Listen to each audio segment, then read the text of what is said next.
Kembali lagi dalam Nalar Politik di malayadaily.com. Terima kasih kepada anda yang sedia menanti. Seperti yang saya janjikan, kita kembali dalam episod kedua siri ketakutan sebenar Muhyiddin terhadap Hamzah. Untuk mengetahui lebih lanjut ketakutan Muhyiddin ini, mari kita lihat dari perspektif parti PAS pula. Kita mulakan dengan persoalan, mengapa PAS lebih percaya Hamzah daripada Presiden Bersatu? Dalam politik gabungan, satu hukum tidak pernah berubah. Siapa pegang rakan strategik, dialah pemimpin sebenar. Dan di sinilah ketakutan Muhyiddin menjadi nyata. Bukan pengaruh Hamzah dalam Bersatu semata-mata, tetapi dalam hubungan Hamzah dengan parti PAS. Kita perlu sedar bahawa PAS tidak menilai jawatan. Sebaiknya PAS menilai keupayaan seseorang pemimpin. PAS tidak akan mudah meletakkan kepercayaannya jika mereka tidak yakin dengan keupayaan seseorang. Dalam kes ini, keupayaan Hamzah melebihi Muhyiddin. PAS secara tradisinya bukan parti yang terpesona dengan struktur. Mereka menghormati disiplin, keupayaan mengurus krisis dan kejelasan arah dan hala tuju.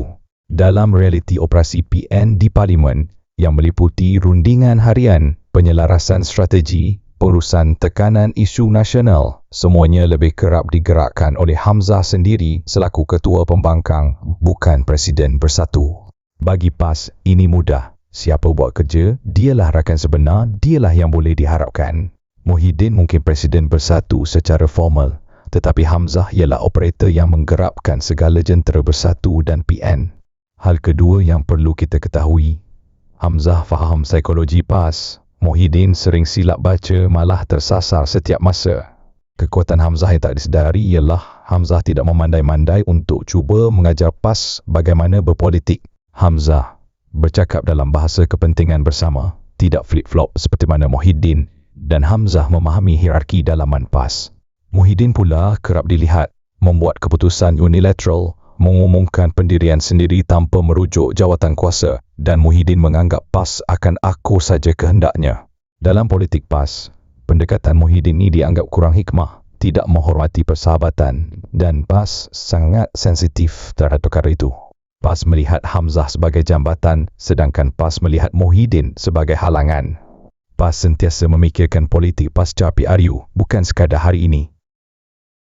Dalam pertimbangan jangka panjang, Hamzah boleh bercakap dengan UMNO, boleh diterima oleh blok konservatif dan sederhana, dan tidak mengheret PAS dalam konflik peribadi. Muhyiddin pula membawa beban, sejarah kejatuhan kerajaan, konflik peribadi dengan banyak pihak, termasuk istana, dan imej besar kepala dalam rundingan. Bagi PAS, Hamzah ialah jambatan.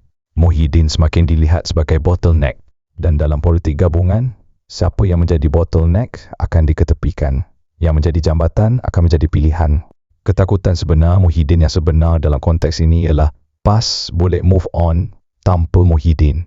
Ini perkara yang tidak akan diakui secara terbuka. Tetapi dalam analisis politik kuasa, PAS tidak terikat budi kepada Muhyiddin. PAS juga tidak terikat kepada survival politik Bersatu. Jika satu hari nanti PN perlu disusun semula dengan wajah baharu, dengan pendekatan lebih pragmatik, dengan kepimpinan yang kurang konflik, maka Hamzah ialah pilihan yang paling akan melegakan semua pihak. Dan inilah mimpi ngeri Muhyiddin. PAS lihat ancaman kerana menyokong Hamzah. Sekalipun di mata Muhyiddin PAS masih kekal kuat, tetapi PAS tidak lagi diutamakan.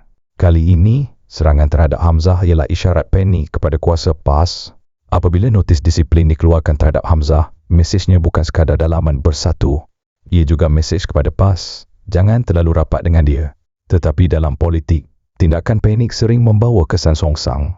PAS membaca mesej sebenar, jika Hamzah diancam, bermakna beliau semakin penting dan semakin tidak boleh dikawal oleh Presiden Bersatu. Ini menguatkan lagi persepsi bahawa pusat kuasa sebenar sedang beralih. Muhyiddin tidak sekadar takut kehilangan Hamzah. Beliau takut kehilangan PAS melalui Hamzah. Kerana dalam politik gabungan Melayu Islam, siapa yang memegang PAS, dialah yang memegang masa depan. Dan hari ini, semua petunjuk menunjukkan PAS lebih percaya kepada keupayaan Hamzah, bukan jawatan Muhyiddin. Saya harap para penonton dapat memahami naratif ini. Kita akan bersambung lagi dalam bahagian akhir siri ketakutan sebenar Muhyiddin terhadap Hamzah. Jumpa lagi.